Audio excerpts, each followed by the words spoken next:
पंचतंत्र का पंचम भाग अपरीक्षित कारकम की द्वितीय कथा। लालच बुरी बला। धन के अति लोभ से मनुष्य धन संचय के चक्कर में ऐसा फंस जाता है जो उसे केवल कष्ट ही कष्ट देता है। एक नगर में 4 ब्राह्मण पुत्र रहते थे। चारों में बहुत गहरी मैत्री थी। चारों ही निर्धन थे। निर्धनता को दूर करने के लिए चारों चिंतित थे। उन्होंने अनुभव कर लिया था कि अपने बंधु बांधवों में धनहीन जीवन व्यतीत करने की अपेक्षा शेर हाथियों से भरे कटीले जंगल में रहना श्रेयस्कर है। निर्धन व्यक्ति को सब अनादर की दृष्टि से देखते हैं। बंधु बांधव भी उससे किनारा कर लेते हैं। अपने ही पुत्र पौत्र भी उससे मुख मोड़ लेते हैं। पत्नी भी उससे विरक्त हो जाती है। मनुष्य लोक में धन के बिना न जस संभव है न सुख। धन हो तो कायर भी वीर हो जाता है। कुरूप भी सुरूप कहलाता है और मूर्ख भी पंडित बन जाता है। यह सोचकर उन्होंने धन कमाने के लिए किसी दूसरे देश को जाने का निश्चय किया। अपने सभी बंधु बांधवों को छोड़ा, अपनी जन्मभूमि से विदा ली और विदेश यात्रा के लिए चल पड़े। चलते चलते सिप्रा नदी के तट पर पहुंचे।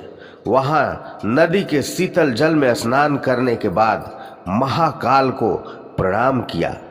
थोड़ी दूर आगे जाने पर उन्हें एक जटाजूटधारी जोगी दिखाई दिए। इन जोगीराज का नाम भैरवानंद था। जोगीराज इन चारों नौजवान ब्राह्मण पुत्रों को अपने आश्रम में ले गए और उनसे प्रवास का प्रयोजन पूछा। चारों ने कहा, हम अर्थ सिद्धि के लिए यात्री बने हैं। धनोपार्जन ही हमारा लक्ष्य है। अब या तो धन कमाकर ही लौटेंगे या मृत्यु का स्वागत करेंगे। इस धनहीन जीवन से मृत्यु अच्छी है। जोगीराज ने उनके निश्चय की परीक्षा के लिए जब यह कहा कि धनवान बनना तो दैव के अधीन है, तब उन्होंने उत्तर दिया, यह सच है कि भाग्य ही पुरुष को धनी बनाता है, किंतु साहसिक पुरुष भी अवसर का लाभ उठाकर अपने भाग्य को बदल लेते हैं। पुरुष का पौरुष कभी कभी दैव से भी अधिक बलवान हो जाता है। इसलिए आप हमें भाग्य का नाम लेकर निरुत्साहित न करें महाराज। हमने अब धनोपार्जन का प्रण पूरा करके ही लौटने का निश्चय किया है। आप अनेक सिद्धियों को जानते हैं। आप चाहें तो हमें सहायता दे सकते हैं, हमारा पथ प्रदर्शन कर सकते हैं। जोगी होने के कारण आपके पास महान शक्तियां हैं और हमारा निश्चय भी महान है। महान ही महान की सहायता कर सकता है। भैरवानंद को उनकी दृढ़ता देखकर प्रसन्नता हुई। प्रसन्न होकर धन कमाने का एक रास्ता बतलाते हुए उन्होंने कहा, तुम हाथों में दीपक लेकर हिमालय पर्वत की ओर जाओ। वहां जाते जाते जब तुम्हारे हाथ का दीपक नीचे गिर पड़े तो ठहर जाओ। जिस स्थान पर दीपक गिरे उसे खोदो, वहीं तुम्हें धन मिलेगा। धन लेकर वापस चले जाओ। चारों युवक हाथों में दीपक लेकर चल पड़े। कुछ दूर जाने के बाद उनमें से एक के हाथ का दीपक भूमि पर गिर पड़ा। उस भूमि को खोदने पर उन्हें ताम्रमयी भूमि मिली। वह तांबे की खान थी। उसने कहा, यहां जितना चाहो तांबा ले लो। अन्य युवक बोले, मूर्ख, तांबे से दरिद्रता दूर नहीं होगी। हम आगे बढ़ेंगे, आगे इससे अधिक मूल्य की वस्तु मिलेगी। उसने कहा, तुम आगे जाओ, मैं तो यहीं रहूंगा। यह कहकर उसने यथेष्ट तांबा लिया और घर की ओर लौट आया। शेष तीनों मित्र आगे बढ़े। कुछ दूर आगे जाने के बाद उनमें से एक के हाथ का दीपक जमीन पर गिर पड़ा। उसने जमीन खोदी तो चांदी की खान पाई। प्रसन्न होकर वह बोला, यहाँ जितनी चाहो चांदी ले लो, आगे मत जाओ।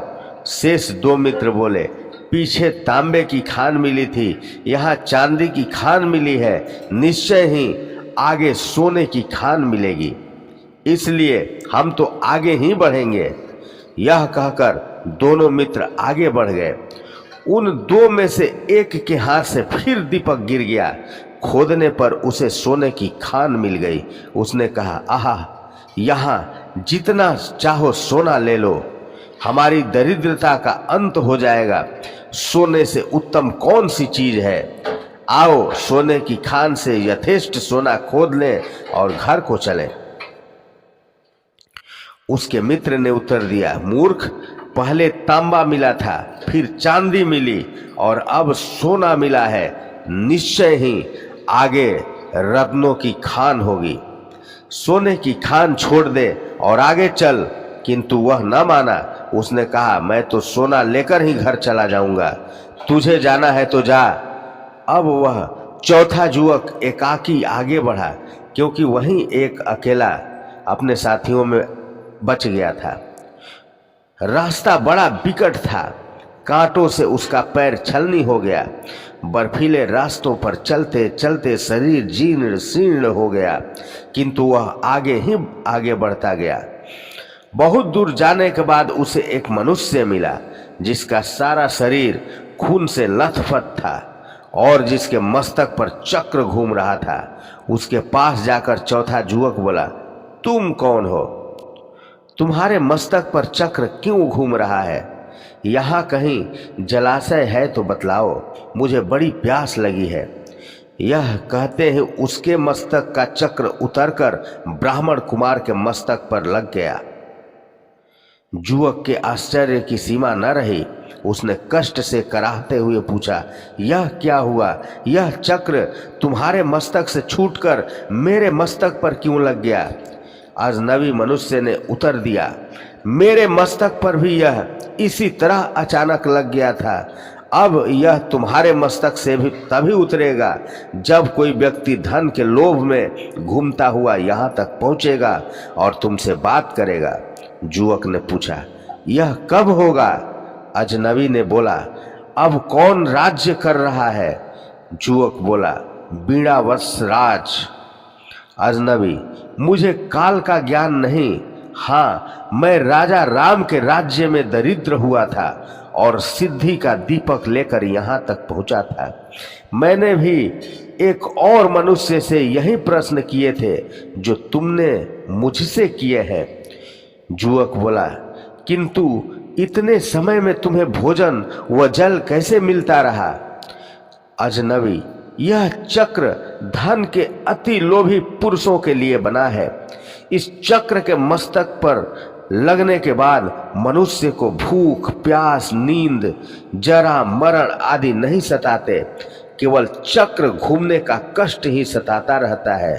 वह व्यक्ति अनंत काल तक कष्ट भोगता है। यह कहकर वह चला गया और वह अति लोभी ब्राह्मण कुमार कष्ट भोगने के लिए वहीं रह गया। थोड़ी देर बाद खून से लथपथ हुआ वह इधर उधर घूमते घूमते उस मित्र के पास पहुंचा जिसे स्वर्ण की सिद्धि हुई थी और जो अब स्वर्ण कण बटोर रहा था। उससे चक्रधर ब्राह्मण युवक ने सब वृतांत कह सुनाया। स्वर्ण सिद्धि युवक ने चक्रधर युवक को कहा कि मैंने तुझे आगे जाने से रोका था, परंतु तूने तब मेरा कहना नहीं माना। बात यह है कि तुझे ब्राह्मण होने के कारण विद्या तो मिल गई, कुलीनता भी मिली, किंतु भले बुरे को परखने वाली बुद्धि नहीं मिली। विद्या की अपेक्षा बुद्धि का स्थान बहुत ऊंचा है। विद्या होते हुए भी जिनके पास बुद्धि नहीं होती वे सिंह कारकों की तरह नष्ट हो जाते हैं। चक्रधर ने पूछा, किन सिंह कारकों की तरह? तब स्वर्ण सिद्धि ने यह कहानी सुनाई जो मैं आप लोगों को अगली कहानी में सुनाऊंगा।